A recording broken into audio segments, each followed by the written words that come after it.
ఓం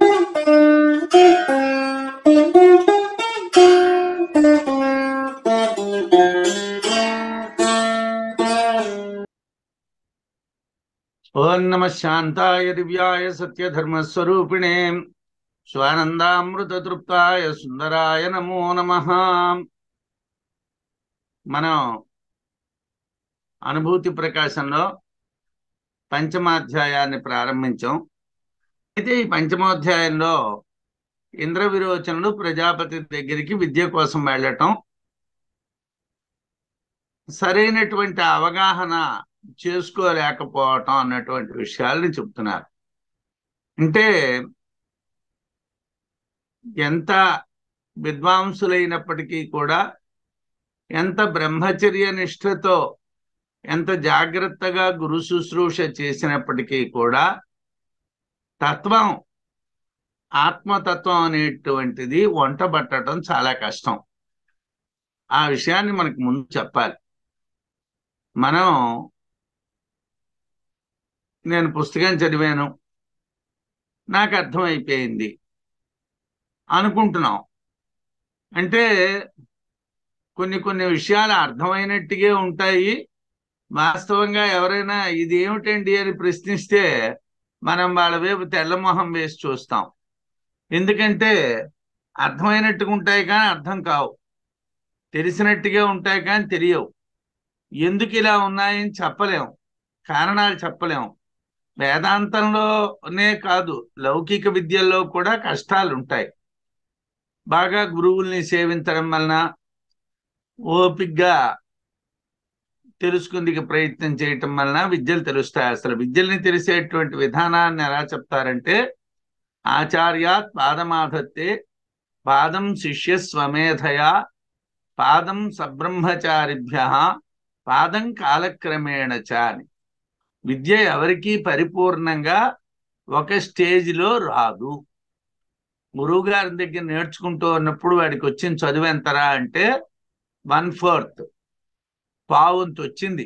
1/4 మాత్రమే గురువు గారి దగ్గర నేర్చుకున్నాడు. ఆచార్యాత్ పాదమాధత్తే పాదం శిష్య స్వమేధయా, శిష్యుడైనటువంటి వాడు స్వమేధయా తన యొక్క బుద్ధి సంపద చేతను మరో పావంతు నేర్చుకుంటాడు. అంటే వాడికి మంచి చురుకైనటువంటి బుద్ధి ఉన్నట్టుగా అయితే మరొక పావంతు వస్తుంది, అక్కడికి ఆరైంది. పాదం సబ్రహ్మచారిభ్యః, మనతో పాటు చదువుకుంటూ ఉన్నటువంటి వాళ్ళతో మనం అప్పుడప్పుడు మాట్లాడుతూ ఉండాలి. అంటే దురదృష్టవశాత్తు మనం ఇప్పుడు ఏంటంటే ఆన్లైన్ క్లాసుల్లో చదువుకుంటున్నాము. మళ్ళీ మనం ఎవరికైనా ఫోన్ చేస్తే వాళ్ళు ఏమైనా బిజీగా ఉంటారేమో, వాళ్ళు ఏం పనుల్లో ఉంటారో అని మనం ఎవరం మాట్లాడం. మళ్ళీ ఎప్పుడో ఆ క్లాస్ నాడే ఆ 25 మందిమో 30 మందిమో అలా ఓసారి కలుస్తాం. మళ్ళీ ఎవరి మనాన్న వాళ్ళు విడిపోతూ ఉంటాం. అలాగైతే మనకి అవగాహన కలగడం కొద్ది కష్టం. ఎందుకంటే మనం చదివినటువంటిదో విన్నటువంటి దాంట్లోనో మనకు కొన్ని సందేహాలు కలగడం సహజం.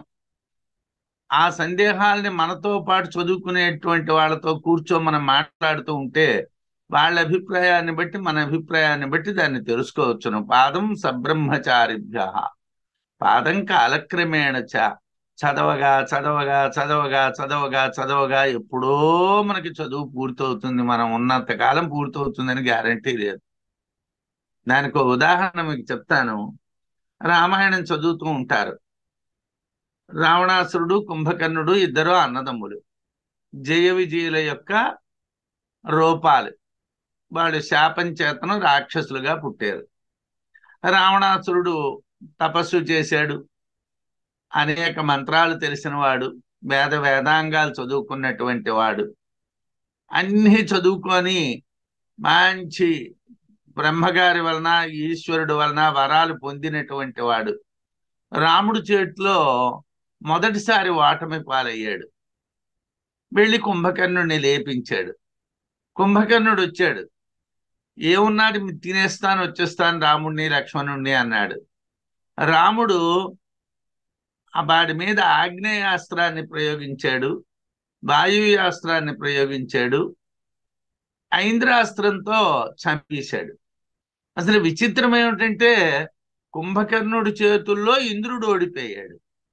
ఇంద్రదేవతాకమైనటువంటి మంత్రం కలిగినటువంటి ఐంద్రాస్త్రం కుంభకర్ణుడిని ఎలా చంపిందండి?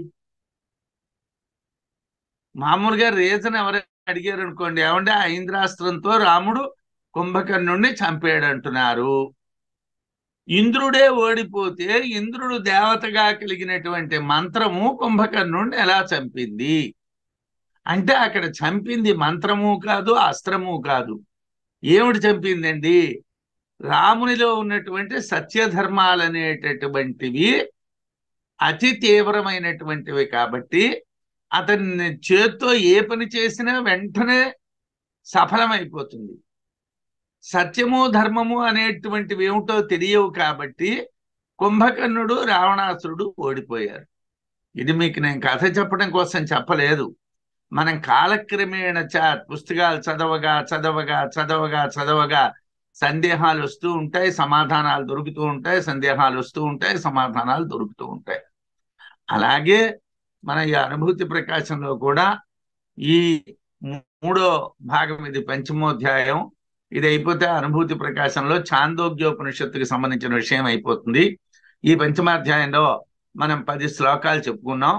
11వ శ్లోకం కామాస్తు విషయానందాః స్వాత్మానందస్య తే అఖిలాః లేశాస్తతః సర్వకామ ప్రాప్తిః ఆత్మవిదోస్తి. కామాస్తు విషయానందాః, కామాస్తు కామములైతే, విషయానందాః ఇంద్రియ విషయములకు సంబంధించినటువంటి ఆనందములు. అంటే కన్ను, ముక్కు, చెవి, నోరు ఇలా ఇంద్రియాలు ఉన్నాయి మనకి, జ్ఞానేంద్రియాలు, కర్మేంద్రియాలు. వీటికి సంబంధించినటువంటి విషయాలంటే చూడడం, వినడం, మాట్లాడడం, అలాగే పుచ్చుకోవటం, ఇవ్వటం, ఇలాంటివన్నీ కూడా విషయానందములు. ఆ ఇంద్రియాలు అనుభవించేటువంటి విషయములకు సంబంధించిన ఆనందములు. ఈ ఆనందములు అన్నీ కూడా కామాస్తు కామములైతే, విషయానందాః ఇంద్రియ విషయములకు సంబంధించిన ఆనందములు, తే అఖిలాః ఆ ఆనందాలన్నీ కూడా స్వాత్మానందస్య లేశాః స్వాత్మానందము యొక్క లేశ మాత్రములు. అంటే ఆత్మానందము యొక్క ఓ చిన్న తొనక మాత్రమే, ఓ చిన్న భాగం మాత్రమే ఈ ఆనందాలన్నీని. ఈ విషయానందాలన్నీ ఎవరో మనకి ఇవాళ ఒక 10 లక్షల రూపాయలు ఇచ్చారు. 10 లక్షల రూపాయలు ఇచ్చారురా, చాలా ఆనందంగా ఉన్నది అన్నాం. ఈ ఆనందం అనేటటువంటిది ఒక తొనక మాత్రమే. ఈ 10 లక్షలు అనేటువంటిది పుచ్చుకోవడం అనేటువంటిది. అలాగే ఇవాళ నాకు బ్రహ్మాండమైనటువంటి భోజనం దొరికిందిరా అన్నాడు. వాడి జీర్ణ కోసం నిండిపోయినంత భోజనం తిన్నాడు, ఆనందంగా తిన్నాడు. కానీ ఆ ఆనందం కూడా ఓ తునక మాత్రమే. భోజనమైనా, ధనమైనా, ఇతరమైనటువంటి సుఖాలైనా, ఇవాళ మా అబ్బాయికి ఉద్యోగం వచ్చిందండి, చాలా సంతోషంగా ఉన్నదండి అన్నటువంటిది ఒక లేశ మాత్రమే. ఇవాళ మా అమ్మాయి పెళ్ళయిందండి, చాలా ఆనందంగా ఉన్నదండి, ఒక లేశ మాత్రమే. ఇవన్నీ కూడా చిన్న తునకలు మాత్రమే. ఈ ఆనందాలన్నీ చిన్న తునకలు, చిన్న ముక్కలు మాత్రమే. తతః అందువలన ఆత్మవిదః ఆత్మవేత్త అయినటువంటి వాడికి సర్వకామ ప్రాప్తి, అన్ని కామములు పొందుట అనేది అస్థి ఉన్నదే కదా. అంటే లోకంలో ఏమిటంటే మనం ఆలోచించవలసినటువంటిది, ఆత్మవేత్త అయినటువంటి వాడికి అన్ని కోరికలు పొందబడ్డట్టుయే. అంటే అదే పెద్ద కోరిక. ఆత్మని పొందడమే పెద్ద కోరిక. అది పొందడం అనేటువంటిది అసాధ్యం. ఆత్మకామ, ఆప్తకామ, అకామ అని బృహదారణ్యకంలో ఓ మంత్రం ప్రత్యేకంగా ఉన్నది. ఆత్మకాముడైనటువంటి వాడికి సర్వకామ ప్రాప్తి, ఆత్మవిదః ఆత్మవేత్త అయినటువంటి వాడికి సర్వకామ ప్రాప్తి, అన్ని కోరికలు తీరటము అనేటువంటిది అస్థి ఉన్నటువంటిదే కదా. వాడికి అన్ని కోరికలు తీరినటువంటివే అన్నారు. అంటే కామములనేవి ఇంద్రియాలకు సంబంధించినటువంటి ఆనందాలు. అవి స్వాత్మానందం యొక్క లేశములు, చిన్న చిన్న తొనకలు, ఆత్మానందం యొక్క చిన్న చిన్న తొనకలు. అందువలన ఆత్మవేత్తకు అన్ని విధములైనటువంటి కోరికల ప్రాప్తి ఉంటుంది అన్నారు. ఈ విషయాన్ని బృహదారణ్యకంలో ఏషోస్య పరమాగతి పరమా సంపద ఏషోస్య పరమో లోకః ఏషోస్య పరమానందః ఏతస్య ఏవ ఆనందస్య అన్యాని భూతాని మాత్రముపజీవంతి అని ఒక మంత్రం ఉన్నారు. అంటే ఆనందం అనేటువంటిదే పరమమైనటువంటి గతి, పరమమైనటువంటి సంపద, పరమమైనటువంటి లోకము, పరమమైనటువంటిది ఆనందం. కానీ దీని యొక్క తునకని, ఈ పరమానందం యొక్క అంశను ఏతస్య ఏవ ఆనందస్య అన్యాని భూతాని మాత్రముపజీవంతి, ఓ చిన్న తునకని ఆశ్రయించి బతుకుతున్నాయి. చిన్న ఆనందం. మనం మొత్తం జీవితం అంతా గడిపేయడానికి ఉంటున్నది. ఏదోనండి చిన్న ఇల్లు కట్టుకున్నానండి, ఏదో గవర్నమెంట్ వాళ్ళు పెన్షన్ డబ్బులు ఇస్తారండి, తినడానికి పర్వాలేదు, ఉండడానికి పర్వాలేదండి. అప్పుడప్పుడు మా అబ్బాయి ఓసారి ఎలా ఉన్నావు నాన్న అని చూసి వెళ్ళిపోతాడండి. వాడి ఆనందం. ఇవి చిన్న ముక్కలు. యథార్థంగా ఇవి ఆనందాలు కావు, ఇవన్నీ కోరికలు మాత్రమే. ఓ చిన్న ఇల్లు ఉండాలన్నది కోరిక, నెలవారీ రాబడి ఉండాలన్నది కోరిక, అలాగే చూసిన వాళ్ళు ఉండాలన్నది కోరిక. ఈ కోరికలు అనేటటువంటివన్నీ కూడా చిన్న చిన్న ముక్కలు మాత్రమే.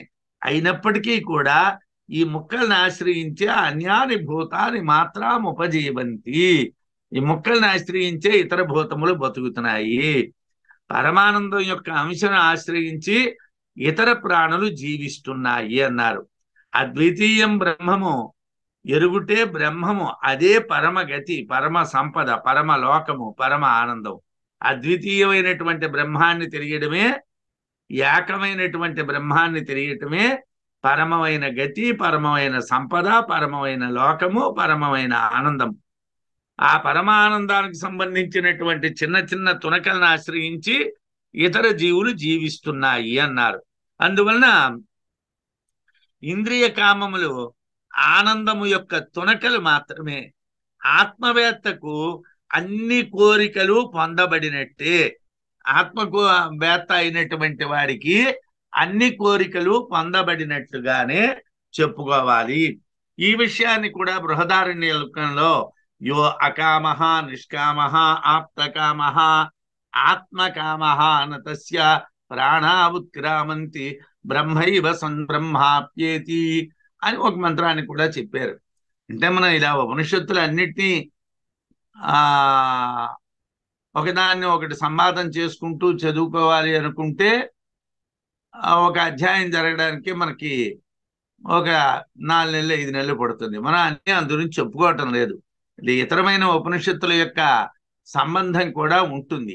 ఇక్కడ కూడా అంటున్నాడు, ఎవరైతే అకాముడు కామములు లేనివాడో, నిష్కాముడు కామములు అంటున్నటువంటి వాడో, ఆప్తకాముడు కోరికలు తీరినవాడో, ఆత్మకాముడు ఆత్మే కామం అనుకున్నటువంటి వాడో నతస్య ప్రాణ ఉత్క్రామంతి, వాడి ప్రాణములు పోవటం లేదు. బ్రహ్మైవ సన్ బ్రహ్మాప్యేతి, వాడే బ్రహ్మమై బ్రహ్మాన్ని పొందుతున్నాడు అన్నారు. అందువలన ఆత్మకాముడు బ్రహ్మకు అతడు అన్ని కామములు పొందినవాడే.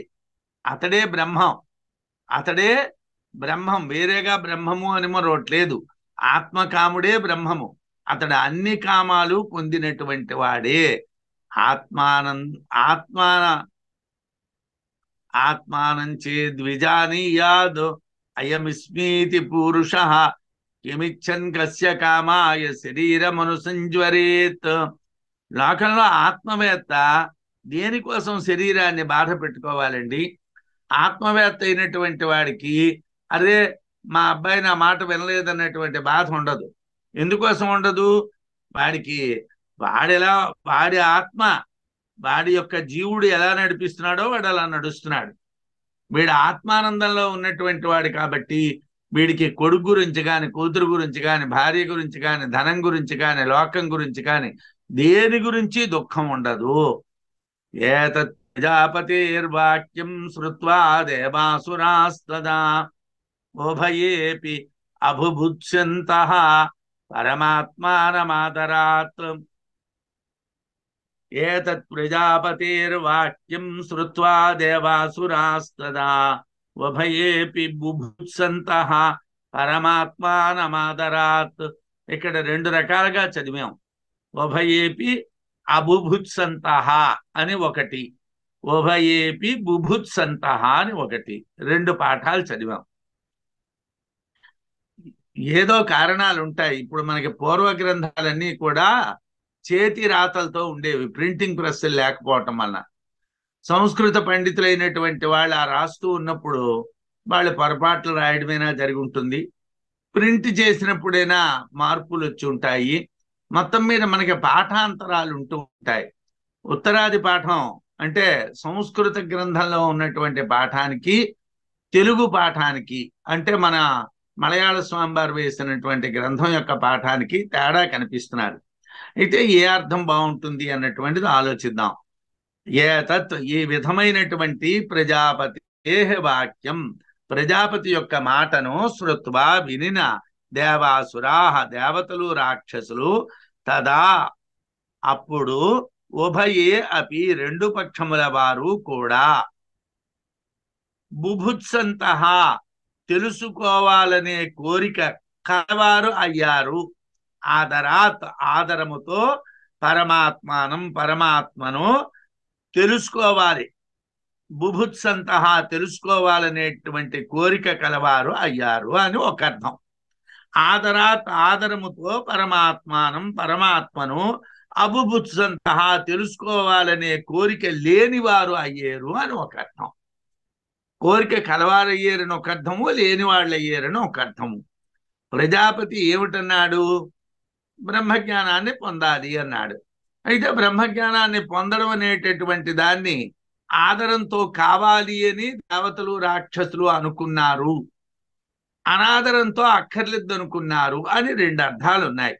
అయితే ఇక్కడ సంస్కృత లిపి ప్రతిలో ఉభయేపి రెండు పక్షముల వారు కూడా, ఆదరాత్ ఆదరముతో, పరమాత్మానం పరమాత్మను, బుభుత్సంతః తెలియకోరిన వారైరి తెలుసుకోవాలనుకున్నారు అని రాసింది. అర్థం అన్వయమైన ఔచిత్యాన్ని బట్టి ఈ సంస్కృత లిపి పాఠాన్ని మనం ఆదరించవచ్చును. ఎలాగండి అని అంటే, ఆదరంతో తెలుసుకోవాలనుకుంటారు కానీ ఆదరంతో అక్కర్లేదు అనుకోరు. ఎవరికైనా ఇప్పుడు మనం ఇదిగోటండి బట్టలు పెడుతున్నామని పెట్టామనుకోండి, వాళ్ళకి మన మీద ఆదర భావం ఉన్నదనుకోండి, ఆదరించే గుణం ఉన్నదనుకోండి, చాలా సంతోషం అండి, మీరు మమ్మల్ని గౌరవించారండి అని అంటారు, స్వీకరిస్తారు, తిరస్కరించరు.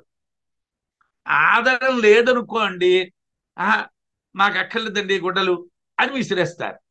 ఇక్కడ పాఠంలో ఏమిటనున్నది? పరమాత్మానం ఆదరాత్, పరమాత్మను ఆదరముతో, ఆదరము వలన, ఉభయేపి దేవతలు రాక్షసులు కూడా, బుభుత్సంతః అంటే తెలుసుకోవాలనుకున్నారు. ఇది ఔచిత్యంగా ఉంటుంది. అంటే ఆదరంతో తెలుసుకున్నారని చెప్తే బాగుంటుంది, కానీ ఆదరంతో తెలుసుకోవాలని అనుకోలేదండి అని అనడం బాగుండదు. ఆదరాత్ అన్నటువంటిది శ్లోకంలో చివరన ఉన్నది కాబట్టి ఇక్కడ అబుభుత్సంతః అన్నటువంటి పాఠం బాగుండదు. కాబట్టి ఉభయేపి బుభుత్సంతః అని చదువుకుంటేనే బాగుంటుంది అని అనిపిస్తున్నది. ఆదరంతో తెలియాలనుకోలేదు అనటం కన్నా ఆదరంతో తెలియాలి అనుకున్నారు అనటం సమంజసం. కాబట్టి మనం బుభుత్సంతః అన్న పాఠాన్ని తీసుకోవాలి. ప్రజాపతి వాక్యాన్ని విన్న రెండు పక్షాల వారు, దేవతలు రాక్షసులు కూడా పరమాత్మను ఆదరంతో తెలియాలి అనుకున్నారు. అయితే తెలియాలి అనుకుంటే ఇంతమంది దేవతలందరూ విడిపోయి రాక్షసులందరూ విడిపోయి నేర్చేసుకుంటారా? అలా నేర్చుకోరు. దేవతల్లో ఎవరో గొప్పవాళ్ళు, అలాగే రాక్షసుల్లో ఎవరో గొప్పవాళ్ళు వెళ్ళి నేర్చుకోవాలి.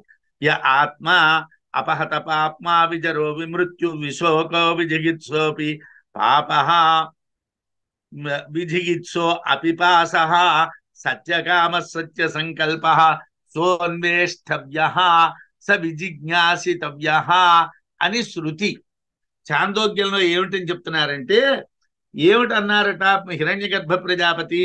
ఏ ఆత్మ, ఏ ఆత్మ అయితే ఉన్నాదో అది అపహత పాప్మ, పాపములు లేనటువంటిది, బిజరహ ముసలితనము లేనిది, విమృత్యు చావు లేనిది, విశోకాహ దుఃఖము లేనిది, విజిగిత్సహ ఆకలి లేనిది, అపిపాసహ దాహము లేనిది, దప్పిక లేనిది, సత్యకామ సత్య సంకల్ప, సత్యమైన కామములు సత్యమైన సంకల్పములు కలిగినటువంటిది.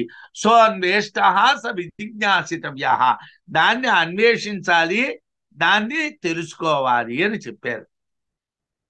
దాన్ని అన్వేషించాలి, దాన్ని తెలుసుకోవాలి.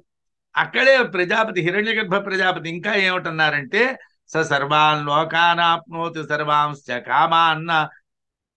కామాన్యస్తమాత్మానం అనువిద్య విజానీతిహ ప్రజాపతిర్వాచ. ఎవరైతే అలాగా ఆత్మని తెలుసుకుంటారో, పరమాత్మని తెలుసుకుంటారో, వాళ్ళు అన్ని లోకాలని జయిస్తారు, పొందుతారు, అన్ని కోరికల్ని పొందుతారు. వాళ్ళు ఆత్మానం అనువిద్య విజానాతి, ఆత్మని తెలుసుకున్నటువంటి వాళ్ళే జ్ఞానులుగా మారతారు అని ప్రజాపతి చెప్పాడు అన్నారు.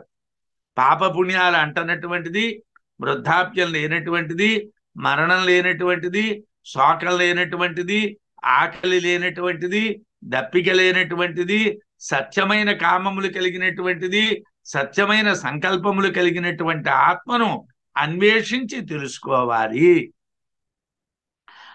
ఆత్మను తెలిస్తే అన్ని లోకాలు పొందుతాడు, అన్ని కోరికలు తీరిన వాడవుతాడు. శాస్త్రాచార్య ఉపదేశేన అన్విష్యతి విజానాతి. అంటే ఎలాగండి మనం అన్వేషణ చేయడం? అన్వేషణ అంటే ఏ ఊర్లో వెతుకుతామండి? అక్కడ వెతకం. శాస్త్రాచార్య ఉపదేశేన, శాస్త్రమును ఆచార్యుడు ఉపదేశిస్తూ ఉంటే మనం తెలుసుకోవాలి. మనం ఎవరి దగ్గరైనా కూర్చొని ఎవరైనా గురువులైనటువంటి వాళ్ళు చెప్తూ ఉంటే వింటూ ఉండాలి. శ్రవణమే గొప్పది. అసలు పఠనం కన్నా శ్రవణం గొప్పది. మొదటి నుంచి మనకి పూర్వకాలం నుంచి వినాలి వినాలి వినాలి అని చెప్తున్నారు.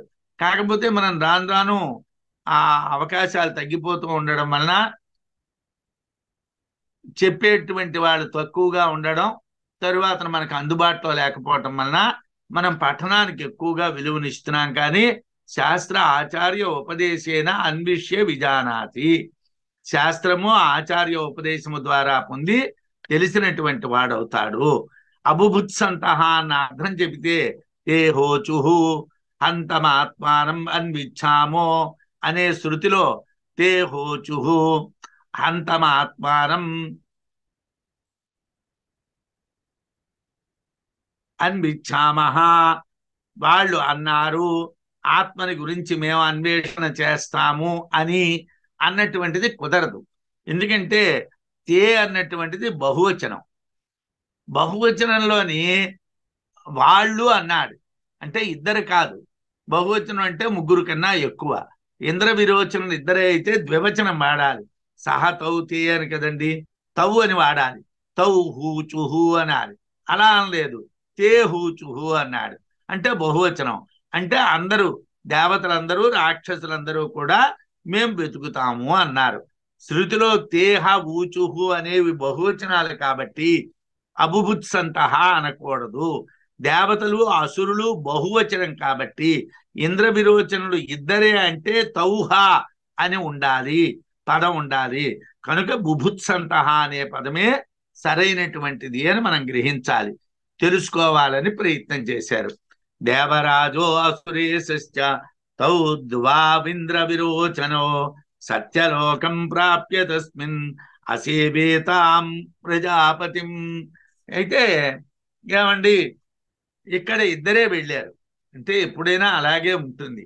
మనం నేర్చుకోవాలనుకున్నప్పుడు మనలో ఎవరైతే జ్ఞానం ఉంటారో వాళ్ళని ముందు నేర్చుకోమంటాం, వాళ్ళ దగ్గర మనం నేర్చుకోవచ్చు.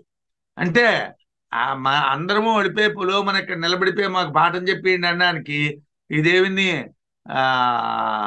గవర్నమెంట్ ఎలిమెంటరీ స్కూల్ కాదు. అలా అందరికీ కలిపి ఓ పాఠం చెప్పేయడం, వాళ్ళందరూ వినేసామనడం, వాళ్ళందరికీ వచ్చినా రాకపోయినా పర్వాలేదనుకుందికి ఇది కాదు. ఇక్కడ ఏమిటి, ఆచార్యుడికి శిష్యుడికి సంబంధం ఉండాలి.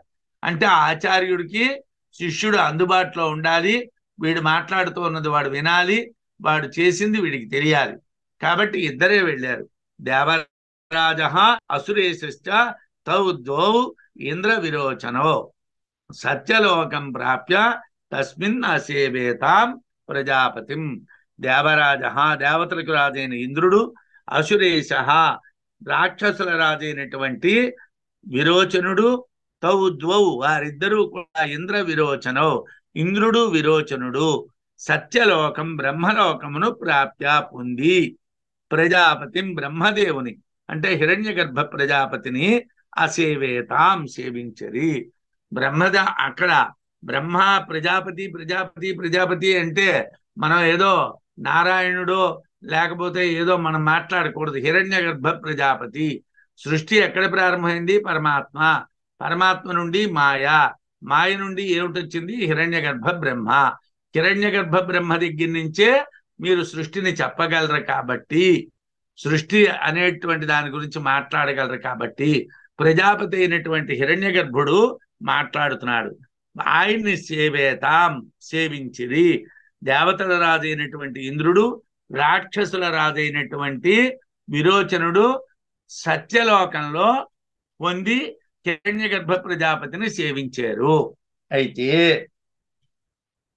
32 వర్ష సేవాత ప్రసన్నోసౌ ప్రజాపతి అక్షిలక్షితమాత్మానం తాభ్యాన్వాభ్యామవోచత.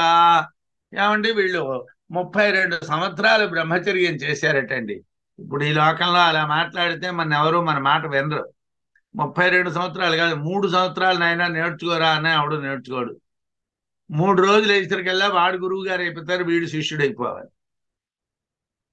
ఎవడు 3 సంవత్సరాలైనా నేను నేర్చుకుంటాను చెప్పండి అని అడిగిన వాడు లేడు. అయ్యా 3వ రోజు వేసరికల్లా గురువు గారు నన్ను చెప్పమన్నారా, మీరు వింటారా అని అడిగే పరిస్థితి కలియుగంలో ఉన్నది. వాడు ఏమండి చాందోగ్యంలో ఏం చెప్తున్నాడంటే 32 సంవత్సరాలు ఆ బ్రహ్మగారిని సేవించారట. 32 వర్ష సేవాత 32 సంవత్సరాలు సేవ చెయ్యగా ప్రజాపతి హిరణ్యగర్భ ప్రజాపతి అసౌ ప్రసన్న ప్రసన్నుడై వారికి తాభ్యాం వారిద్దరికి అక్షిలక్షితమాత్మానం నేత్రములలో గుర్తించబడేటటువంటి ఆత్మను అవోచత చెప్పాను. 32 సంవత్సరాల పాటు ఆ బ్రహ్మగారిని సేవిస్తే బ్రహ్మగారు వీళ్ళకట ఏం చెప్పారటండి? కంట్లో ఉన్నటువంటి ఆత్మని తెలుసుకోండి అని చెప్పారట. 32 సంవత్సరాల పాటు సేవ చేస్తే ఇంద్ర విరోచనలో హిరణ్యగర్భ ప్రజాపతిని సేవించగా అతడు ప్రసన్నుడై వాళ్ళ ఎంతో అనుగ్రహం కలిగినటువంటి వాడై వారిద్దరికీ కూడా నేత్రమందు తెలియబడే ఆత్మస్వరూపాన్ని చెప్పాడు. కంట్లో కనిపించే ఆత్మస్వరూపాన్ని. అదేమిటండి పరమాత్మ స్వరూపాన్ని గురించి చెప్పేవచ్చును కదండి. అంటే బ్రహ్మజ్ఞానం దగ్గర ఉన్న ఇబ్బందే అదండి. అంటే నేర్చుకోవాలనుకున్నటువంటి వాళ్ళని సాంఖ్యయోగాన్ని నేర్చుకుంటే, సాంఖ్యయోగంలో ఏం నేర్చుకుంటున్నామండి మనం?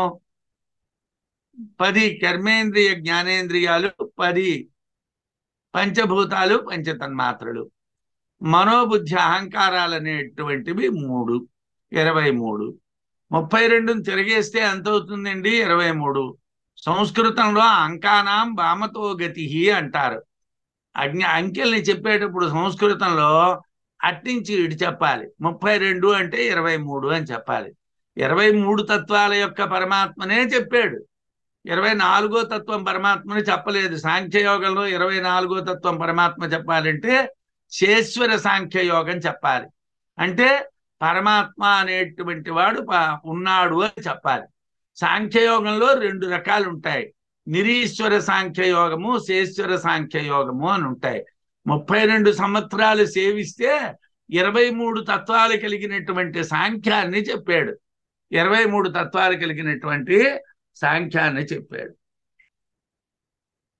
పూర్ణత్వాత్ పురుషో యోస్తి పరమాత్మాయమక్షిణి జాగ్రత్ సాక్షితయా స్థిత్వా విద్వద్భిస్సు విభావ్యతే. అయితే ఏమండి ఆ పరమాత్మను మనం గుర్తించవచ్చునా? గుర్తించవచ్చునయ్యా, పర్వాలేదు. ఎందుకయ్యా? పూర్ణత్వాత్ పురుష పురుషేతే ఇది పురుష అన్నటువంటిది మనకి నిఘంటువుల్లో చెప్పేటువంటిది. వేదాంతంలో అలా చెప్పం. పూర్ణత్వము చేత పురుషుడు. పురుషుడు అంటే పూర్ణత్వము చేతను. ఇదం పూర్ణం అధః పూర్ణం అన్నటువంటి దాంట్లో పూర్ణత్వం అనేటువంటిది ఎవరి యందు చెప్పబడ్డాదో వాడే పురుషుడు. యో అస్తి పరమాత్మ అయమక్షిణి. ఈ కంట్లో ఏ పరమాత్మ అయితే ఉన్నాడో, ఈ పరమాత్మ కంట్లో ఉన్నాడు.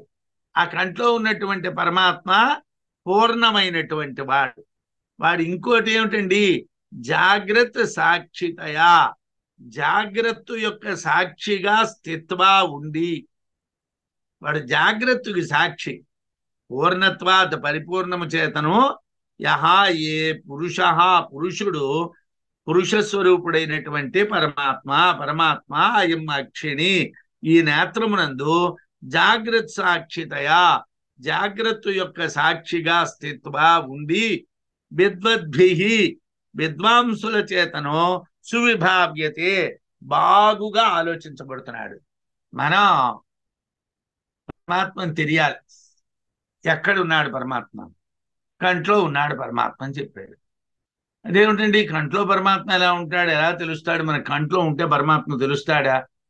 వాడు కంట్లో పరమాత్మ ఉన్నాడు అని అంటే ఏమిటి కనిపిస్తుందండి? ప్రతిబింబాలు కనిపిస్తాయి కంట్లో. ఇంకోరు కనిపిస్తారు. మన కళ్ళతో చూస్తే ఇంకో మనిషి కనిపిస్తాడు. మన కళ్ళతో మనం కనిపించం కదండి, ఆత్మ కనిపించదు కదండి. మరి ఏమిటి చెప్పడం అండి? ఆయన ఇలా ఎందుకు చెప్పాడండి అంటే, విద్యార్థి నేర్చుకునేటప్పుడు వాడికి ఎంతవరకు జ్ఞానం అంటుతున్నాదో తెలియాలి కదండి గురువు గారికి. ఏదో ఈయన పాఠం చెప్పుకో వెళ్ళిపోయారు, వాడు వినేశాడు, అయిపోయింది. తీర్థానికి తీర్థం, ప్రసాదానికి ప్రసాదం. తీర్థానికి తీర్థం, ప్రసాదానికి ప్రసాదం అన్నది సామెత. ఏమిటంటే గురువు గారేమో ఈయన టప టప టప టప టప టప చెప్పేశాడు, శిష్యుడేమో వినేశాడు. ఎలా ఉందిరా? బ్రహ్మాండంగా ఉన్నదండి అన్నాడు. ఏమిటి బ్రహ్మాండంగా ఉన్నదిరా? బ్రహ్మాండంగా ఉన్నదండి. ఏమిటంటే బ్రహ్మాండం. ఏమిటా బ్రహ్మాండం? వాడికి తెలీదు. ఈ చెప్పిన అయినా వాడికి అంటిందో లేదో వీడికి అక్కర్లేదు, అవి విన్నాయినా అంటిందో లేదో వాడికి అక్కర్లేదు. అదేమిటయ్యా? పరమాత్మను పురుషునిగా చెప్తారు. పురుషుడు అంటే పూర్ణతత్వము అని అర్థం. ఆ పరమాత్మ ఈ నేత్రమందు జాగ్రత్త అవస్థ సాక్షిగా ఉండి విద్వాంసుల చేత సేవించబడుతున్నాడు. అంటే నేత్రమందు ఉన్నటువంటి పురుషుడు పరమాత్మ, అతనే తెలియదగినటువంటి వాడు అని అర్థం అని చెప్పాడు. ఇంధోహ వైనామ యోయన్ దక్షిణే అక్షన్ పురుష అని బృహదారణ్యకంలో దక్షిణ నేత్రంలో ఉన్నటువంటి పురుషుడే ఇంధుడని, అతడు సత్యమైనటువంటి పేరు కలవాడని చెప్పారు. మే బర్కుహు వార్ష్ణ చక్షుర్వై బ్రహ్మేతి అబ్రవీత్. యాజ్ఞవల్క్యుడు జనక మహారాజు గారిని, నీకెవరైనా ఏమైనా చదువు చెప్పారా? ఆ గురువులు చెప్పినటువంటిది ఏమిటో చెప్పు, దాని అర్థం చెప్తాను అని అంటే, యాజ్ఞవల్క్యునితో జనక మహారాజు గారు ఈ మాట అంటారు, మే బర్కుహు వార్ష్ణ చక్షుర్వై బ్రహ్మేతి అబ్రవీత్. బర్కువు అనేటువంటి వాడు వరుష్ణుడు అనేటువంటి వాని యొక్క కుమారుడు నాకేం చెప్పాడంటే, చక్షువే బ్రహ్మ, చక్షువునందే బ్రహ్మ ఉన్నది ఏం చెప్పాడు. కంట్లోనే బ్రహ్మ ఉన్నది అన్నాడు. కంట్లోనే బ్రహ్మ ఉన్నదంటే ఆదిత్యాంతర్గతుడు అని చెప్పారు.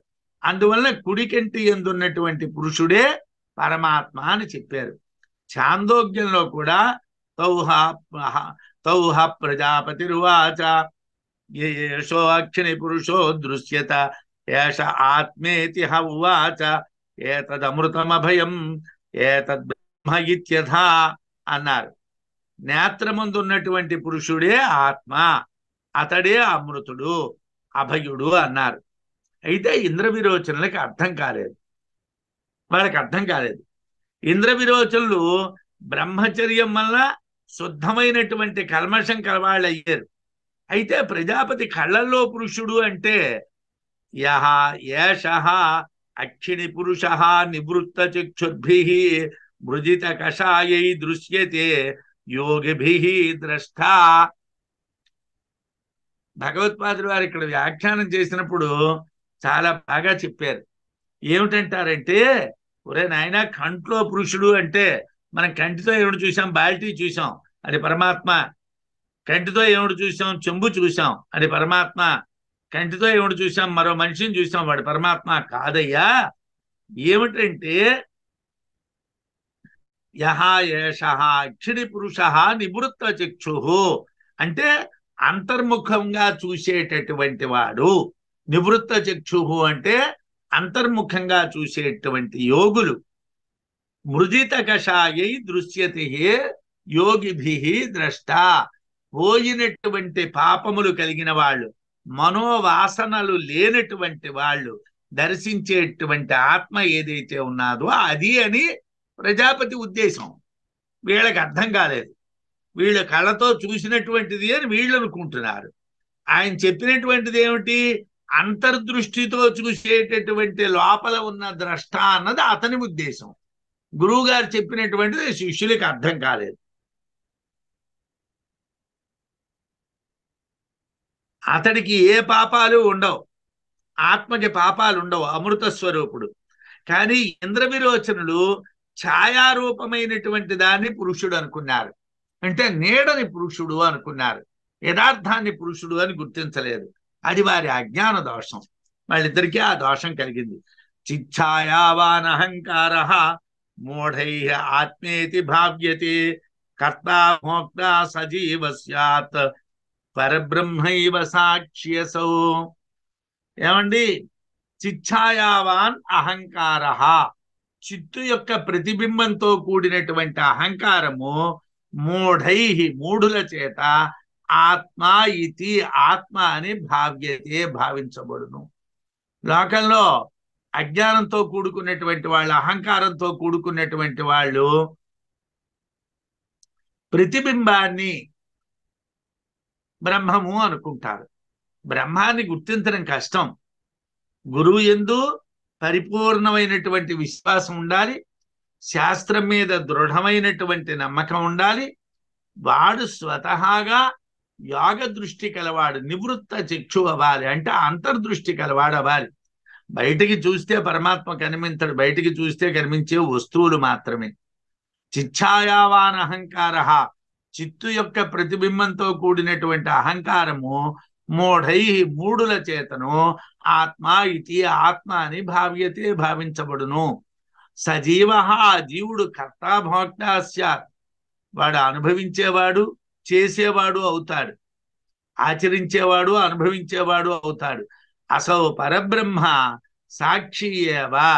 యథార్థానికి పరమాత్మ అంటే ఎవరంటే సాక్షి మాత్రమే పరమాత్మ. ఈ కనబడేది పరమాత్మ కాదు. ఈ కనబడేదాన్ని సాక్షి అనరు. సాక్షి ఏదైతే లోపల ఉన్నదో అది మాత్రమే పరమాత్మ. చిత్తు యొక్క ప్రతిబింబంతో కూడినటువంటి అహంకారము మూఢుల చేత ఆత్మ అని భావించబడుతుంది. ఆ జీవుడు కర్తృత్వ భోక్తృత్వ ధర్మాలు కలవాడు. పరబ్రహ్మ మాత్రం సాక్షి మాత్రమే అవుతాడు. అంటే నేత్రమునందు సాక్షి రూప పరమాత్మను తెలియాలి, కంట్లో సాక్షి రూపమైనటువంటి పరమాత్మను తెలియాలి. అంటే కర్తాభోక్త అయినటువంటి జీవుడిని చూడకూడదు. కర్తాభోక్త అయినటువంటి జీవుడు అహంకారం మాత్రమే, దాన్ని చూడకూడదు. సాక్షి అయినటువంటి పరమాత్మని చూడాలి. బ్రహ్మణో మరణాభావాద్ అమృతత్వం తదితీర్యతే అద్వితీయతయా భీతి హేతు అభావాచ్చ నిర్భయం. బ్రహ్మణో మరణాభావాత్ అమృతత్వం తద్ ఇతి ఈర్యతే. ఇక్కడ కూడా మన తెలుగు ప్రింట్ లో చిన్న పొరపాటు పడ్డాది. తదితీర్యతే అని పడ్డానికి బదులు తదీర్యతే అని పడ్డాది. అంటే అలా పొరపాటుగా ప్రింట్ జరిగినప్పుడైనా జరగవచ్చును, లేదా రాత ప్రతులు సిద్ధాలు చేసేటప్పుడు రాసినటువంటి వాళ్ళ పొరపాటు వల్లనైనా అలా జరగవచ్చును.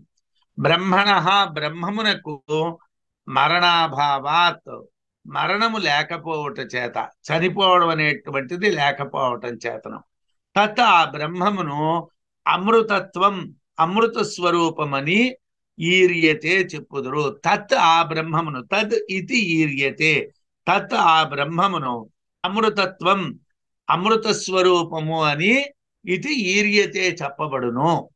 లోకంలో బ్రహ్మానికి మరణం లేదు కాబట్టి ఆ పరబ్రహ్మానికి అమృతము అనేటువంటి పేరున్నది. అద్వితీయతయా రెండవది లేకపోవటం వలన, అంటే ఒక్కటే బ్రహ్మం అవడం వలన భీతి హేతు అభావాచ్చ, భీతి హేతు అభావాచ్చ, భీతి హేతు అభావాచ్చ అంటే భయమునకు కారణము లేదు కనుక బ్రహ్మము నిర్భయం, భయము లేనటువంటిది. బ్రహ్మకి ఎందుకు భయం లేదంటే బ్రహ్మ ఒక్కటే, అద్వితీయం బ్రహ్మ, బ్రహ్మ రెండోది లేనటువంటిది కాబట్టి బ్రహ్మకు భయము లేదు. బ్రహ్మకు భయము లేదు, బ్రహ్మ అమృతమైనటువంటిది. భయానికి కారణమైనటువంటి రెండవ వస్తువు లేదు. అందువలన భయమునకు కారణం లేదు కాబట్టి బ్రహ్మ నిర్భయం, భయము లేనటువంటిది. బ్రహ్మమునకు చావు లేదు, అందువలన అమృతము. భయానికి కారణమైనటువంటి రెండో వస్తువు లేదు, అందువలన అద్వితీయము, అందువలన నిర్భయము బ్రహ్మము. ద్వితీయాద్వై భయం భవతి అని బృహదారణ్యకంలో రెండో వస్తువు ఉంటేనే భయం, రెండో వస్తువు లేకపోతే భయం అనేటువంటిది ఉండదు. మరొక వస్తువు లేకపోవటం చేత భయం లేనిది అనే అర్థాన్ని తెలుసుకోవాలి అని చెప్పారు. ప్రజాపత్యుక్తి తాత్పర్యం నా బుద్ధ్యేత అంబుభావపి రాజ్యవాసనయా చిత్తం తదీయం ఖలు రాజసం. ఇక్కడ విద్యారణ్యుల వారు ఓ చిన్న వివరణ చెప్తున్నారు మనకి. ప్రజాపతి చెప్పినటువంటి మాట ఇంద్ర విరోచనులకు అర్థం కాలేదు. ఎందుకు అర్థం కాలేదండి? ఇంద్రుడు గొప్ప తపస్సు చేసినటువంటి వాడు, 100 అశ్వమేధయాగాలు చేసి దేవలోకానికి ప్రభు అయినటువంటి వాడు, ఆయనకి అర్థం కాలేదా?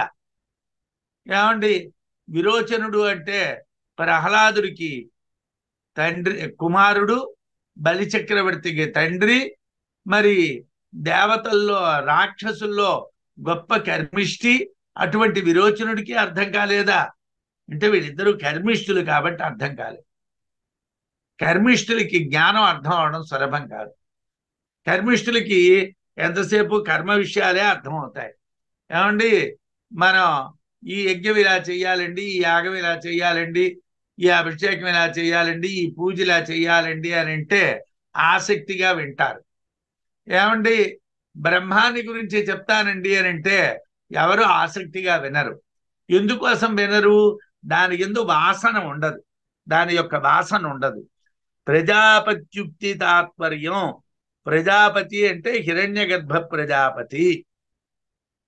ఉభావపి ఇంద్ర విరోచనులిద్దరూ కూడా ప్రజాపత్యుక్తి తాత్పర్యం, హిరణ్యగర్భ ప్రజాపతి చెప్పిన మాటలలోని తాత్పర్యము నా బుద్ధ్యేతాం, తెలుసుకోలేకపోయారు. వాళ్ళిద్దరికీ అర్థం కాదు.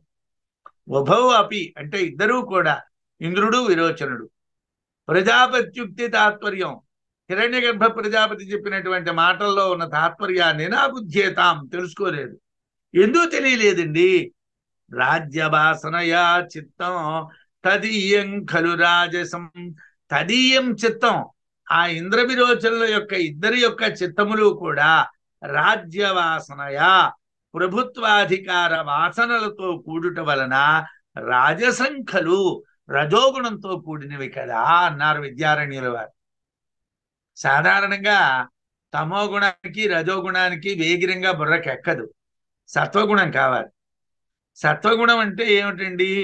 అన్నీ వదులుకోవడం సత్వగుణం, అన్నీ బుర్రకెత్తుకోవటం రజోగుణం, అన్నీ నావే అనుకోవటం తమోగుణం. లోకంలో మనకి రామసుబ్బారావు గారు చాలా గొప్పవాళ్ళండి అని అందరూ అనాలని కోరిక కలిగింది అనుకోండి, మనం అన్నీ మన బుర్ర మీద ఎత్తుకోవాలి. అన్నీ మన బుర్ర మీద ఎత్తుకుంటే మనం ఏమిటవుతాం? రజోగుణ సంపన్నులం అవుతాం. దానివల్ల ఏమిటవుతుంది? తమో గుణం కలుగుతుంది. దానివల్ల ఏమవుతుంది? బ్రహ్మజ్ఞానం లేకుండా పోతుంది.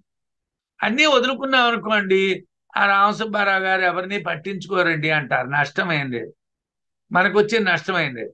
ఎందువలన? పట్టించుకోలేదన్నప్పటికీ కూడా మన ఆత్మను పట్టించుకోవడం జరుగుతుంది. తదీయం చిత్తం, ఆ ఇంద్ర విరోచనుల యొక్క చిత్తములు రాజ్యవాసనయా ప్రభుత్వాధికార వాసనలతో కూడటం వలన రాజసంఖ్యలు రజోగుణ సంపన్నములు కదా. మనకిందాకల్లా చెప్పుకున్నప్పుడు మనం 32 అంటే 23 అని తిరగేసి చెప్పారు.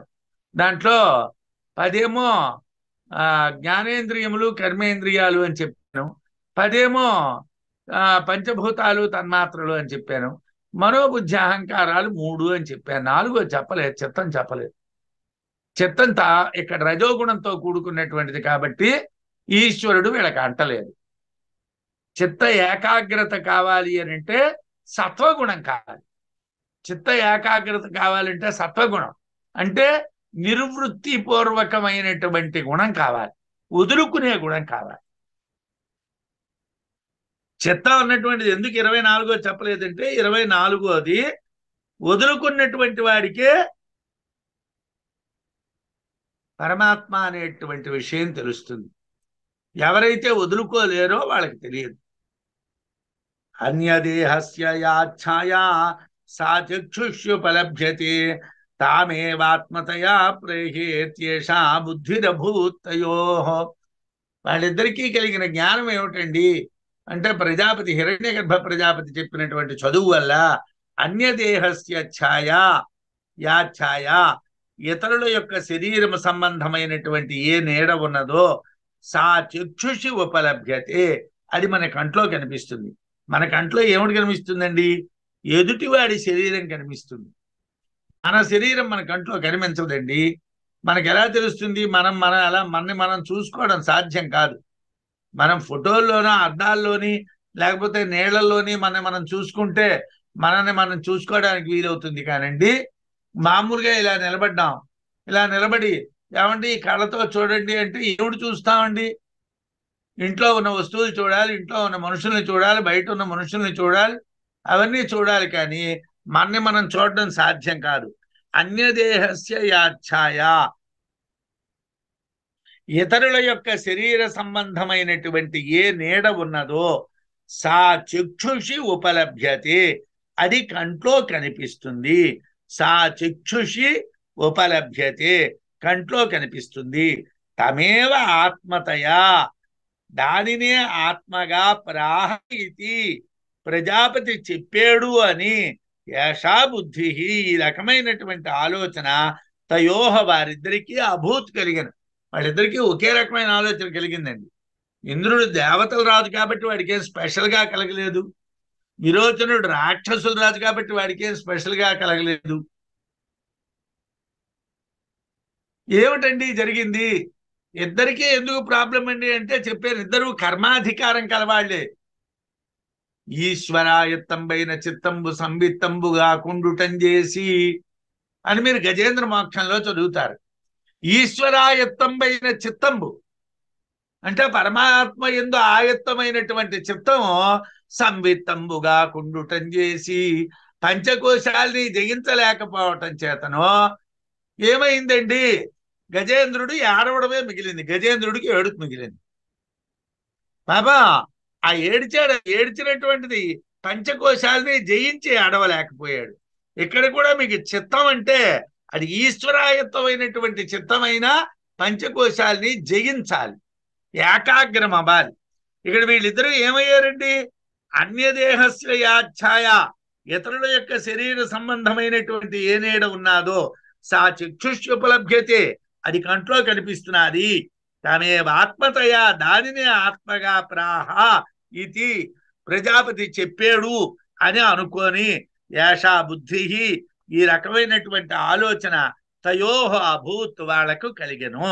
అంటే ఇతరుల దేహ ప్రతిబింబము మన కంటిలో కనిపిస్తుంది, ఆ నేడే ఆత్మ అని ప్రజాపతి చెప్పాడు అని ఇంద్ర విరోచనులు ఇద్దరూ కూడా భావించారు. అంటే వాళ్ళిద్దరికీ యథార్థమైనటువంటి ఆత్మజ్ఞానం కలగలేదు. వాళ్ళిద్దరికీ కూడా యథార్థమైనటువంటి ఆత్మజ్ఞానం కలగలేదు.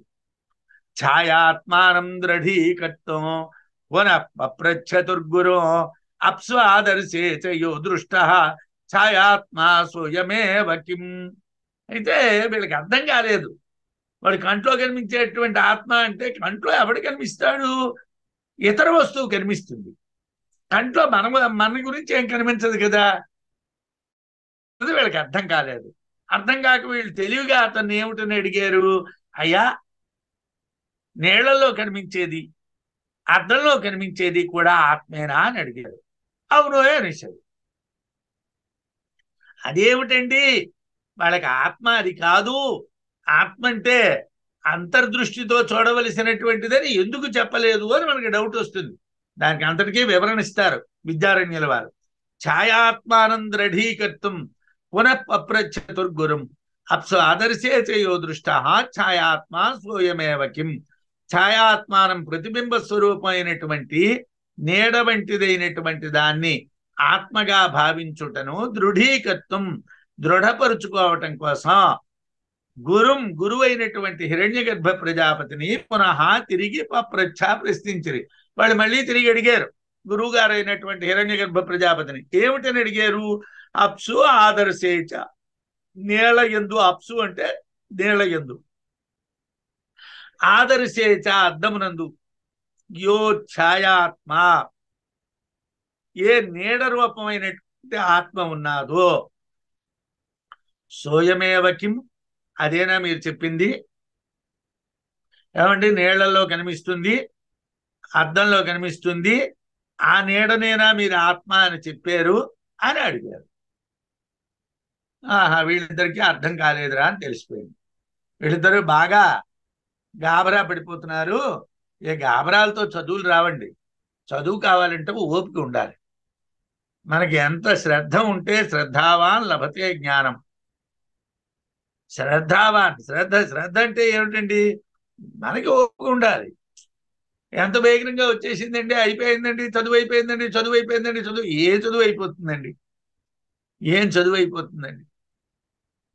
ఎవరో ఇందాకలా మీకు నేను చెప్పినట్టుగా పుట్టిన దగ్గర నుంచి చనిపోయే వరకు చదివినా పరిపూర్ణం అవ్వదు. ఎంతో కొంత ఇంకా మిగులు మిగులు మిగులు మిగులు మిగులు ఉంటుంది. కాబట్టి అయిపోవడం అన్నటువంటి చదువుకు ఉండదు. ఇక్కడ ఏమిటంటున్నాడు? యథార్థమైన ఆత్మస్వరూపాన్ని తెలియలేనటువంటి ఇంద్ర విరోచనులు తిరిగి గురువైనటువంటి హిరణ్యగర్భ ప్రజాపతిని ప్రశ్నిస్తున్నారు. ప్రతిబింబమునందు భావించిన ఆత్మను వాళ్ళకి దృఢపరుచుకోవాలని ఉద్దేశం. వాళ్ళకి ప్రతిబింబమే ఆత్మ అన్నటువంటిది బుర్రలోకి వెళ్ళింది. వాళ్ళకి బుర్రలోకి అంతర్దృష్టితో చూడబడేటువంటిది అన్నది వాళ్ళ బుర్రలోకి వెళ్ళలేదు. వాళ్ళ బుర్రలోకి ఏమిటి వెళ్ళిందంటే ప్రతిబింబ రూపమైన ఆత్మ వెళ్ళింది. అందుగురించి వాళ్ళు ఏమని అడుగుతున్నారు? నీళ్లలో కనిపించేటువంటి ప్రతిబింబాత్మ, అద్దంలో కనిపించేటువంటి ప్రతిబింబాత్మ, ఈ నేత్రాల్లో కనిపించేటువంటి ప్రతిబింబ ఆత్మ ఒకటేనా అని అడిగారు. అవన్నీ మూడు ఒకటేనా గురువుగారు అని అడిగారు. అంటే వాళ్ళు క్లియర్ అయిపోతుందని, అంటే ప్రతిబింబమే ఆత్మ అని క్లియర్ అయిపోతుందని. శృతిలో ఈ విషయాన్ని ఛాందోగ్యంలో యోయం భగవత్సు పరిఖ్యాయతే యశ్చాయమాదర్శే కథమయేష ఇతి, మీరు చెప్పారు కన్నుల్లో ఉన్నటువంటి పురుషుడు అని. నీళ్లలో అన్ని వైపులా ఉన్నటువంటి పురుషుడు వాడేనా, అద్దంలో ఉన్నవాడు వాడేనా అని ప్రశ్న వేశారు. అంతర్దృష్టి ద్వారా చూడబడుట అర్థం కాక, అంతర్దృష్టి ద్వారా చూడడం అంటే ఏమిటో తెలియక, నీడ లేదా ప్రతిబింబం ఆత్మ అనేటువంటి భ్రాంతితో వాళ్ళిద్దరూ ప్రశ్న వేశారు. వేస్తే విన్నాడు ఎవరు? హిరణ్యగర్భ ప్రజాపతి. తదీయమన్యథా జ్ఞానం బుద్ధ్వాపి నిరాకరోత్ సభా మధ్యే మానభంగే బుద్ధిభ్రంశో భవేదితి. వీళ్ళిద్దరికీ అర్థం కాలేదురా అనుకున్నాడు. అయితే అర్థం కాలేదు, మీకు తెలియదు, మీకు బాధపడలేదు, మీకు చెప్తాను మళ్ళీ నేర్చుకోండి అని అనలేదు. లేదు మీరిద్దరూ నేర్చుకున్న తప్పు అని అనలేదు. అదేమిటండి, చెప్పాలి కదా, గురువు అన్నటువంటి వాళ్ళు చెప్పకపోతే ఎలా తెలుస్తుందండి? తదీయం ఆ ఇంద్ర విరోచనుల యొక్క అన్యథా జ్ఞానం, యథార్థమునకు దూరమైనటువంటి జ్ఞానమును బుద్ధ్వాపి తెలిసినప్పటికీ హిరణ్యగర్భ ప్రజాపతి నిరాకరోత్ తిరస్కరించలేదు. గురువు అయినటువంటి హిరణ్యగర్భ ప్రజాపతికి వీళ్ళకి సరిగా అర్థం కాలేదు అని తెలిసింది. అయినా కూడా ఆయన ఏం అనలేదు, ఆయన ఊరుకున్నాడు. తప్పు అని చెప్పలేదు. ఎందుకు చెప్పలేదండి అని ప్రశ్న మనం వేస్తాం. సభాభంగ మధ్యే మానభంగ, సభామధ్యంలో మీకు అర్థం కాలేదు అని ఎవరినైనా అన్నాం అనుకోండి, బుద్ధిర్భ్రంశ భవేత్ అంటే సభామధ్యంలో గౌరవానికి భంగం వచ్చింది అనుకోండి, వస్తే బుద్ధిభ్రంశ, బుద్ధి నష్టం అయిపోతుంది, బుర్ర పనిచేయదు. మనం తప్పుగా అనేసామా, మనకు అర్థం కాలేదా, ఇంకా బుర్ర పీక్కుంటూ ఉంటాడనమాట. వీళ్ళిద్దరికీ అర్థం కాలేదని తెలిసిపోయింది. వీళ్ళిద్దరూ కర్మిష్ఠులైనటువంటి వాళ్ళకి ఆ 24వ తత్వం చిత్తం అర్థం కాదు. ఈశ్వరాయత్తంబైన చిత్తంబు, ఈశ్వరుని యందు ఆయత్తమైనటువంటి చిత్తం తెలియాలి అని అంటే పంచకోశాలని జయించాలి. ఎవరైతే 23 తత్వాల వరకే తెలిసినటువంటి వాళ్ళు పరమాత్మని గురించి తెలుసుకోలేరు. 32 అని అందు గురించి అన్నాడు, ఇంకా నాం వామతో గతి. అయితే లోకంలో ఇంద్ర విరోచనలకు యథార్థం తెలియలేదు, అయినా హిరణ్యగర్భ ప్రజాపతి వారిది తప్పు అని చెప్పలేదు. ఎందుకంటే సభామధ్యంలో గౌరవం నశిస్తే బుద్ధి దెబ్బతింటుందని వాళ్ళిద్దరినీ తిరస్కరించలేదు. ఏషవు ఏవైషు సర్వేషాం తేషు పరిఖ్యాయత ఇతి హోవాచ, అన్నింటి మధ్య యందు ఆత్మ ఉన్నది అన్నాడు.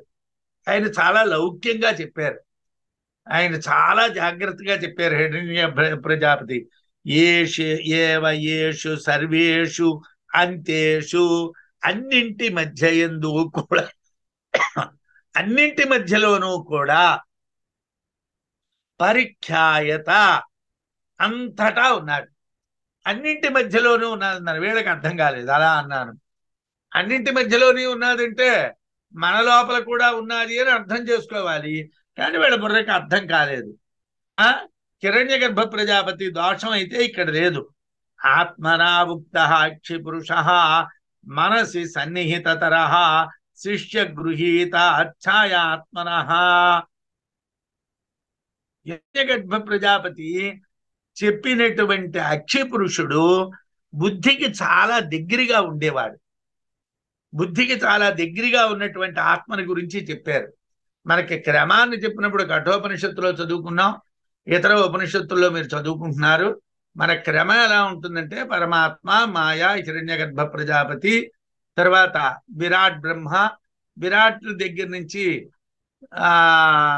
సత్వరజస్తమో గుణాలు, సత్వరజస్తమో గుణాల నుంచి పంచభూతములు, ఆ పంచీకృతములైనటువంటి పంచభూతముల నుండి పంచతన్మాత్రలు, పంచతన్మాత్రల నుండి జగత్తు ఏర్పడుతున్నది అని మనకు తెలుసును. ఇది మనస్సు బుద్ధి ఏర్పడుతుంది, బుద్ధి తర్వాత మనస్సు, మనస్సు తర్వాత ఇంద్రియములు, ఇంద్రియముల తర్వాత దేహము అని. ఇట్టించి వెళ్ళేటప్పుడు దేహాన్ని ముందు చూస్తాం, ఇంద్రియాలని తర్వాత చూస్తాం, మనస్సుని తర్వాత చూస్తాం, బుద్ధిని తర్వాత చూస్తాం, తర్వాత పరమాత్మను చూస్తాం. అట్నుంచి వచ్చేటప్పుడు పరమాత్మని ముందు చూస్తాం, వీటిని వెనకాతలు చూస్తాం. కాబట్టి ఏది దగ్గరగా ఉంటుందండి అని అంటే బుద్ధికి పరమాత్మ దగ్గరగా ఉంటుంది. పరమాత్మకి దగ్గరగా ఉండేది బుద్ధి. వాడు ఏమిటని చెప్పాడు వాళ్ళకి, శిష్యులకి? అక్షిరూపమైనటువంటి పురుషుడు మనసి సన్నిహితతరహ, లోపల చాలా దగ్గరగా ఉన్నాడు. అయితే వాళ్ళకి అది అర్థం కాలేదు. శిష్య గృహీత ఛాయాత్మన, ఆ శిష్యులు మాత్రం ప్రతిబింబాన్నే అనుకుంటున్నారు. వాళ్ళకి లోపల ఉన్నటువంటి ఆత్మ అర్థం కాలేదు. హిరణ్యగర్భ ప్రజాపతి చెప్పినటువంటి దాంట్లో అయితే దోషం లేదు. ఆత్మనా ఉక్త అక్షిపురుష మనసి సన్నిహితతర శిష్య గృహీత ఛాయాత్మన. ప్రజాపతి తన చేత ఉపదేశించబడినటువంటి కంటి యందలి ద్రష్ట ఆత్మస్వరూపుడు, శిష్యుల చేత స్వీకరించబడినటువంటి ప్రతిబింబ రూపమైనటువంటి ఆత్మ కంటే బుద్ధి యందు చాలా సన్నిహితంగా ఉన్నటువంటి వాడు. ఆత్మ అన్నింటికీ లోపల ఉంది అని హిరణ్యగర్భ ప్రజాపతి యథార్థమే చెప్పాడు. అంతర్దృష్టి లేకపోవటం వలన శిష్యులు స్వీకరించలేదు, తప్పు జరిగింది, తరువాత దాన్ని సరిదిద్దవచ్చునని ప్రజాపతి మిన్నకున్నాడు అన్నారు. ఎందుకండి ప్రజాపతి మాట్లాడలేదంటే, సరిలే తర్వాత వీళ్ళిద్దరిని బాగు చేయొచ్చును, ప్రస్తుతానికి వీళ్ళకి ఇది అర్థం కాలేదన్నాడు, వదిలేశాడు. ఆ పాఠం అలాగ ఆపేశాడు. స్వేనాక్షిణి ఉపవిష్టో యః సర్వత్రాపి తిష్టతి ఇత్యుక్త్వా ఉపాయతస్థౌ ద్వౌ బోధయామి ఇత్యమన్యత. శ్వేనాక్షిణి తన కంటి యందు ఉపవిష్టోయ ఉన్న ఆత్మే సహా అతడు సర్వత్రాపి తిష్టతి అంతటా ఉన్నాడు ఇత్యుక్త్వా అని చెప్పి ఉపాయత మరొక ఉపాయం ద్వారా తౌ ద్వౌ వారిద్దరిని బోధయామి తెలిసేవాళ్ళగా చెయ్యగలను అని ఇది అమన్యత తెలిసింది. వాళ్ళకి చెప్పాడు ఏదైతే కంట్లో ఉన్నదని చెప్పానో ఆత్మ అన్నింటి లోపల ఉన్నది అని చెప్పాడు. అయినా వాళ్ళకి అర్థం కాలేదు. అర్థం కాకపోతే మరో ఉపాయం ద్వారా వీళ్ళకి అర్థమయ్యేటట్టుగా చెప్దాంలే అని ఊరుకున్నట్ట ఆయన అని అనుకున్నట్ట ఊరుకున్నట్ట. హిరణ్యగర్భ ప్రజాపతి కంటి ఎందలి ఆత్మే అంతటా ఉన్నాడు అని చెప్పి యథార్థాన్ని గుర్తించలేనటువంటి వాళ్ళిద్దరిని మరో మార్గంలో తెలిసేవాళ్ళగా చేస్తాను అని భావించాడు. ఏం చేస్తాడు? గురువు గారు చెప్పారు, వీడేమో ఆయన ఒకటి చెప్తే వీడోటి మాట్లాడతాడు. అంటే దీంట్లో ఉన్న ఇబ్బంది ఏమిటండి అని అంటే, ఒకటి బ్రహ్మజ్ఞానం అనేటువంటిది వెంటనే మనకు అర్థం కాదు. రెండు, గురువు చెప్తూ ఉన్నటువంటి దాని యందు శ్రద్ధ ఎంత కావాలో గురువు యందు మనకి ఉండేటువంటి తాత్పర్యం కూడా అంత ఎక్కువగా ఉండాలి. గురువు మీద నమ్మకం ఉండాలి, శాస్త్రం మీద నమ్మకం ఉండాలి, శ్రద్ధ ఉండాలి. అప్పుడు అది కొంత వంట పడుతుంది. వీళ్ళిద్దరికీ మేము చాలా బాగా గొప్పవాళ్ళము అనేటువంటి అహంకారం ఉండడం వలన, కర్మిష్ఠులు అవ్వటం వలన, ప్రజాపతి దగ్గర ఏదో తెలుసుకుందామని వెళ్ళాం, అతను చెప్పిస్తాడు మనం వినేస్తాం అన్నటువంటి దాంతో రావడం వలన వాళ్ళ బుర్రకి ఎక్కలేదు అనుకున్నాడు ఆయన. మరో మార్గంలో వీళ్ళకి చెప్దాం, వీళ్ళ బుర్రకి ఎక్కలేదు అనుకున్నాడు. శరావే జలయుక్తే వా కేవలం వీక్షతో పునః సాలంకారో అవేక్ష్యాధఛాయాన్నాత్మేతి బుధ్యతాం. శరావే జలయుక్తే వా, శరావం అంటే పళ్ళెం. పళ్ళెంలో జలయుక్తే నీళ్లతో కూడుకున్నటువంటిది ఓ పళ్ళెం పెట్టాం, ఓ టబ్బు పెట్టాం, నీళ్లున్నాయి, ఆ టబ్బు నిండా నీళ్లున్నాయి. కేవలం ఏ అలంకారములు లేకుండా వారిద్దరూ వీక్ష చూసుకోమన్నాడు. వాళ్ళిద్దరిని ఎవరే మీరిద్దరూ ఒకసారి నీళ్లలో చూసుకోండి రా అన్నాడు. అంటే చూసుకున్నారు. పునః తిరిగి మళ్ళీ వాళ్ళిద్దరిని పిలిచాడు. సాలంకారో, మీరు ఒంటి నిండా అలంకారాలు పెట్టుకో ఒకసారి చూసుకోండి రా అన్నాడు. అలంకరించుకుని అవేక్ష చూచుకున్నారు. అధఛాయాం, అటు పిమ్మట నీడను నాత్మేతి, ఆత్మ కాదని బుధ్యతాం తెలియదు. ఆత్మ కాదండి, నీడ ఆత్మ కాదు అని తెలుసుకోండిరా అని ఆయన రెండు పద్ధతులు చెప్పాడు. ఒకటి, ఎటువంటి అలంకారాలు లేకుండా మీ నీడ చూసుకోండి, అలంకారాలతో మీ నీడ చూసుకోండి. అలా చూసుకుంటే మీకు ఆత్మ ఏదో అర్థం అవుతుంది, ఆత్మ కానిదేదో అర్థం అవుతుంది అని చెప్పాడు. చెప్తే నీళ్లు పోసినటువంటి పళ్ళెంలో ఎటువంటి ఆభరణాలు లేకుండా తమ ప్రతిబింబాలని చూసుకున్నారు.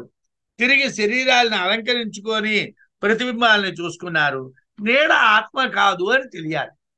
అంటే సాలంకార నిరలంకారం అయినటువంటి వారే, అలంకారాలతో ఉన్నది వాళ్లే, లేనిది వాళ్లే, కేవలమైన ఛాయే మేము, అలంకారములతో కూడిన నీడ మేము కాదు అని తెలియటం వలన నీడ ఆత్మ కాదు అని తెలియాలి.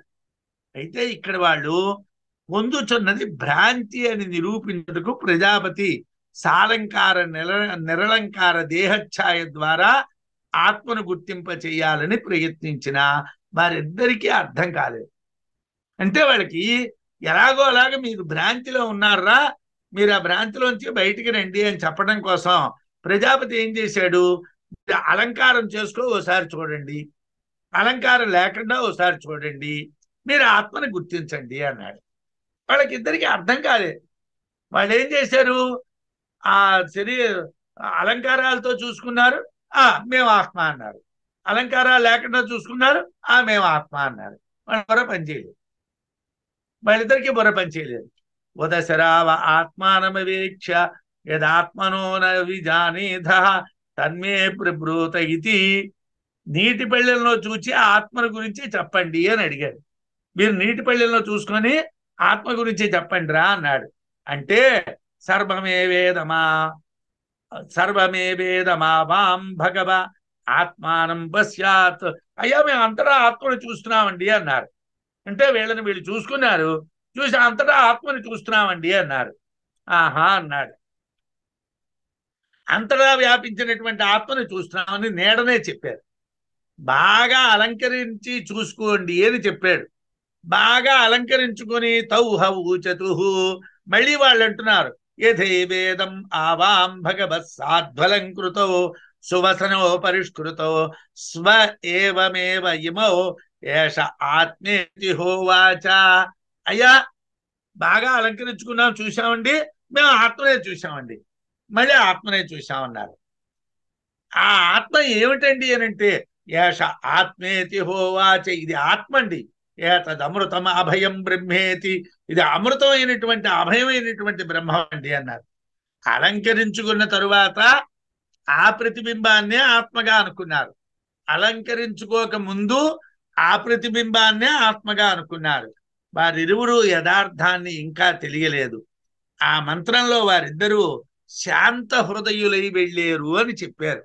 అంటే శాంత హృదయులు అని అంటే శాంతి పొందినటువంటి వాడికి బ్రహ్మం తెలియాలి కదండి. శమంతో కూడుకున్నటువంటి అంతరింద్రియ నిగ్రహం కలిగినటువంటి వాడికి బ్రహ్మం తెలియాలి కదా. శాంత హృదయులు అంటే అక్కడ అది కాదు, సంతోషించి వెళ్ళేరు అన్న అర్థం మాత్రమే చెప్పాలి. శాంతము అంటే శమం పొందేరన్న అర్థం చెప్పకూడదు అని భగవత్పాదుల వారు వ్యాఖ్యలో రాశారు. ఎందుకంటే వాళ్ళకి అర్థం కాలేదు. వాళ్ళు ఇంకా నీడనే ఆత్మ అనుకుంటున్నారు. మామూలుగా ఉన్న శరీరాన్ని చూసి దాన్ని ఆత్మ అంటున్నారు, అలంకారాలతో ఉన్న శరీరాన్ని చూసి దాన్ని ఆత్మ అంటున్నారు, నీడను చూస్తున్నారు ఆత్మ అంటున్నారు.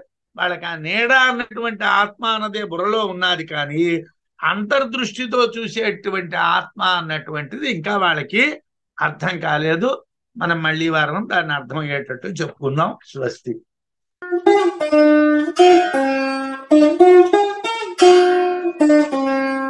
Thank you.